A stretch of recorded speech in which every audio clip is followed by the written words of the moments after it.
ஒரு பெத்த புள்ளைய கண்டிச்சு வளர்க்க தெரியாத காவல்துறையினர் குடும்பம் எப்படி வந்துட்டு இவ்வளவு நாள் வந்துட்டு உங்க பையனை கண்டிக்காம இருந்தீங்க இந்த மாதிரிலாம்? ஏன்னா அவரும் ஒரு காலேஜ் ஸ்டூடெண்ட். நீங்க நினைச்சு பாருங்க, இப்ப அவருடைய வாழ்க்கை பாதிக்குதா இல்லையா? இதெல்லாம் எவ்வளவு பெரிய தப்பு.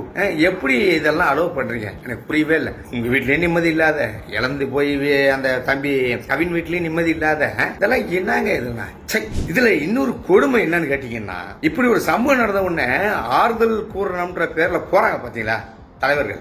எவ்வளவு குடும்பத்துக்கு தான் ஆறுதல் போவீங்க? இன்னும் பரதலா எவ்வளவு குடும்பத்துக்கு போவீங்க? நீங்க நாங்கநேரியில வந்துட்டு அந்த பையன் இந்த மாதிரி ஒரு மேட்டர் நடந்திருக்கு, அன்னைக்கு ஒரு ஃபுல் ஸ்டாப் வச்சிருக்கணும். இருக்கு ஒன்னா போறவங்க அடுத்தது இந்த மாதிரி நடக்காம இருக்கிறதுக்கு ஸ்டெப் எடுங்க.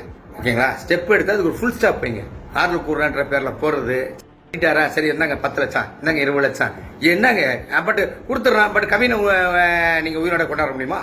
ஒன்னா இந்த மாதிரி விஷயங்கள் தடுக்கிறதுக்கு முயற்சி பண்ணுங்க. இந்த பெண் குழந்தைகளுக்கு வந்து நடக்கிற அநீதிக்கெல்லாம் பதில் ஒரு நாள் சொல்லுவீங்க. ஒரு நாள் அதுக்கான பதில் சொல்லியே தீரணும்.